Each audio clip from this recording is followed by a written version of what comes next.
Bismillahirrahmanirrahim. Assalamualaikum warahmatullahi wabarakatuh. Jumpa dengan saya lagi, Profesor Dr. Raditya Sukmana dari Fakultas Ekonomi dan Bisnis Universitas Airlangga, Surabaya. Kali ini kita akan membahas wakaf dengan salah satu produk dari Islamic Capital Market. Apa itu? Unit Trust. Atau kalau dalam bahasa kita itu adalah reksadana. Ya. Sekarang ini wakaf itu sudah merambah Islamic Capital Market sudah luar biasa. Ada wakaf saham, ada cash wakaf ring suku seperti dikeluarkan oleh Kementerian Keuangan Republik Indonesia, ya, dan juga di Singapura musyarakah bond untuk menghimpun dana di atas tanah wakaf, ya, sudah sangat luar biasa. Dan sekarang kita akan pelajari yaitu bagaimana wakaf apabila digabungkan dengan reksadana syariah, ya tentu yang syariah ini. Bukan reksadana biasa, tapi reksadana syariah. Ini pertanyaan pertama dulu adalah, apa sih sebetulnya reksadana syariah itu? Ya, reksadana syariah ini tentunya adalah alternatif investasi, ya, yang dikelola oleh manajer profesional.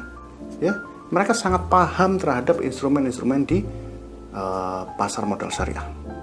Mereka sangat paham apa itu saham-saham syariah yang masuk dalam klasifikasi Jakarta Islamic Index atau ISSI ataupun yang di luar negeri misalnya Dow Jones Islamic Index dan sebagainya.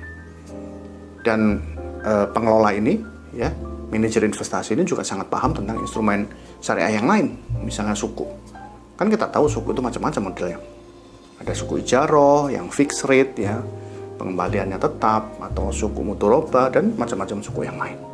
Ya, apa pentingnya manajer investasi ini? Apakah nggak bisa kita kemudian melakukan investasi sendiri?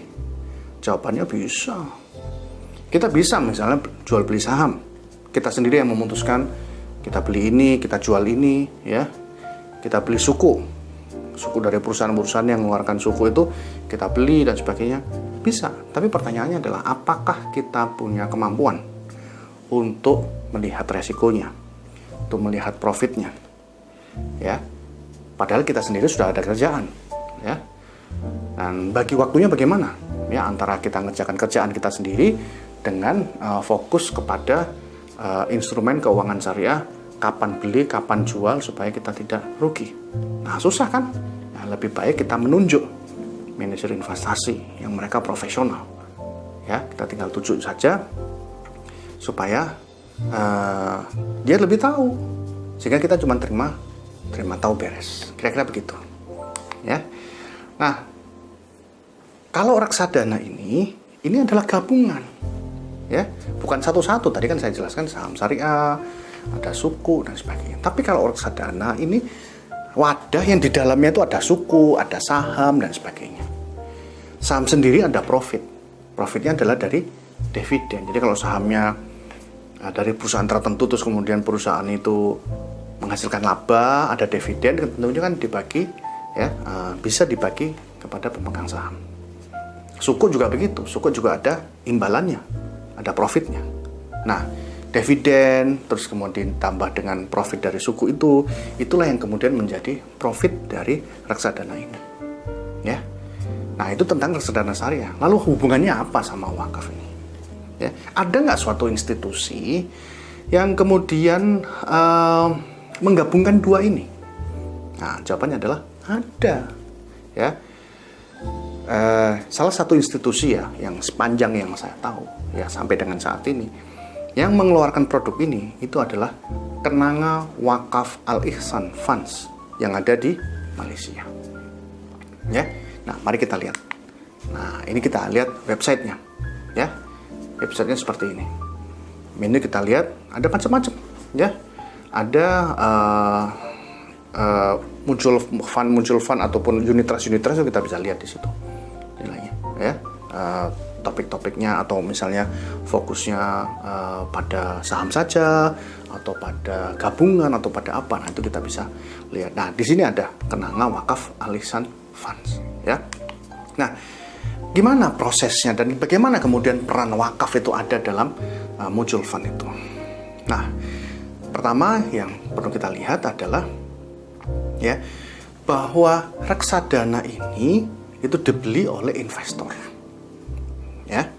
Jadi investor itu beli dulu, beli namanya unit, ya. Unit ini adalah, ya, ketika kita beli unit berarti kita beli reksadana, ya. Nah, unit ini kita beli berarti kita sebagai investor, ya. Tentunya ketika kita beli unit, maka kita akan selalu diinformasikan tentang performa dari aset yang kita beli dari perusahaan tersebut, ya. Karena kita beli maka kita investasi, ya. Itu maksudnya beli unit itu maksudnya kita investasi. Uang yang terkumpul, ya, kan investor nggak cuma kita tapi ada banyak juga, ya. Uang yang terkumpul oleh Kenanga misalnya ini, ya, itu nanti ada dua, di sini ada trustee dan ada syariah advisor karena ini adalah Islamic, ya. Trustee ini siapa? Trustee ini yang seperti tadi yang saya bilang adalah manajer investasi yang dia sangat profesional, dia tahu return, dia tahu resiko, ya. Jadi dia yang kemudian akan memutuskan ini beli saham apa dan sebagainya. Nah, kalau syariah advisor ini tugasnya adalah untuk memastikan bahwa yang dibeli itu sesuai dengan syariah, ya. Jadi operasional dari itu sesuai dengan syariah. Jadi dua institusi ini sangat penting dalam kaitannya operasional dari unit trust itu, ya. Setelah dua ini kemudian berdiskusi dan memutuskan suatu aset yang kemudian akan dibeli dalam mutual fund ini, ya, maka kemudian mereka melakukan investasi, ya. Terus kemudian dari investasi kan ada return. Tadi yang saya bilang di awal bahwa kalau saham syariah nanti akan dapat dividen, terus kemudian sukuk nanti akan ada profitnya, ya. Ketika ada return, terus kemudian return itu akan dibagi. Returnnya adalah laba, laba itu akan dibagi dua, ya. Dan ini menariknya, ya. Menariknya itu adalah bahwa skim ini, ya, skim ini itu sudah dijelaskan di awal dalam prospektusnya itu bahwa laba yang dihasilkan dari investasi reksadana itu akan dibagi sama besar. Yaitu apa? 50% akan kembali kepada investor, ya, akan kembali kepada investor. Kembalinya ini investor dikasih dua opsi, dia mau terima cash atau dia akan masukkan lagi kepada investasinya, ya, akan masukkan lagi pada investasinya, itu terpulang kepada investornya. Nah, itu yang 50%, ya, keuntungan separuh dari labanya itu akan di situ. Lalu separuhnya lagi bagaimana? Nah, separuhnya lagi ini akan ditreatment sebagai wakaf. Nah, itu sudah dijelaskan dalam prospektusnya. Jadi ketika seseorang itu mau beli yang Kenanga Wakaf Al-Ihsan ini, mereka sudah akan tahu bahwa separuh dari profitnya itu nanti akan jadi wakaf. Jadi wakaf, ya. Kemudian siapa yang akan mengelola? Nah, yang mengelola ini bisa siapapun agen, ya, yang sudah memenuhi persyaratan. Dalam konteks ini, ya, Kenanga ini yang menjadi agen itu adalah Yayasan Wakaf Malaysia, ya, karena telah memenuhi kriteria-kriteria yang memang dipersyaratkan cocok, ya, dan lain sebagainya, gitu, ya, punya ahli dan sebagainya. Dan cash wakaf itu akan masuk ke Yayasan Wakaf Malaysia, ya. Yayasan Wakaf Malaysia tentunya dimonitor juga oleh State Islamic Religious Council. Ini yang kemudian akan selalu mengawasi, ya, mengawasi dari Yayasan Wakaf Malaysia itu. Nah, ini cash wakaf, ya. Cash wakaf ketika diterima oleh Yayasan Wakaf Malaysia ini nggak boleh dihabiskan, nggak boleh kemudian digunakan untuk beasiswa dan sebagainya, tapi harus dibentukkan. Dibentukkan apa? Nah, di situ dikatakan bahwa dibentukkan adalah untuk mensupport education, pendidikan, untuk mensupport economic empowerment, ya, pemberdayaan ekonomi, ya, tentunya yang sifatnya adalah physical asset, ya. Ya, mereka tentu punya daftar apa yang sekiranya bisa masuk dalam economic empowerment. Healthcare, kesehatan, ya, fasilitas-fasilitas kesehatan kan banyak sekali, ya, bisa gedungnya, bisa renovasinya, bisa alat-alatnya, gitu, ya. Dan environment, ya, environment ini juga bagian dari yang mereka support, ya, dari cash wakaf tersebut. Siapa yang kemudian bisa melakukan investasi? Investornya siapa? Boleh individual, orang per orang, ya, boleh perusahaan, ya, boleh yayasan, boleh juga kalau umurnya kurang dari 18 bagaimana? Boleh juga, tetapi tidak boleh sendirian, ya. Dia harus bersama, ya, lebih dari satu orang dengan yang sudah dewasa untuk kemudian bisa membeli reksadana ini, ya. Sehingga investor itu saat dia kemudian membeli mutual fund, uang yang dikeluarkan itu belum wakaf. Nanti profitnya itu separuh dari profitnya baru itu adalah wakaf. Nah, jadi apa? Mauqufnya atau asetnya itu adalah 50% dari labanya. Ya. Mutawali atau agennya yang ditunjuk oleh Nazir itu adalah Yayasan Wakaf Malaysia. Ya. Nah, apa sebetulnya yang menarik dari konsep ini? Ya. Konsep ini itu minimum investasinya itu adalah Rp1.000. Rp1.000 itu kalau saya cek kurs hari ini itu adalah sekitar 3,4 juta rupiah, ya. Kalau untuk orang kalangan yang sudah bekerja, ya, sebagian dari mereka kalau untuk investasi 3,4 juta ini tentunya terjangkau, ya. Sebagian dari mereka tentunya terjangkau, ya. Boleh nggak lebih dari Rp1.000 atau lebih dari 3,4 juta? Boleh, tapi kelipatannya adalah Rp100 atau 340.000. Ya. Nah, tadi kan saya katakan bahwa ketika unit itu dibeli oleh investor, ya, fund ini atau kenanga ini akan kemudian mendapatkan uang terus kemudian diinvestasikan kemana? Ya.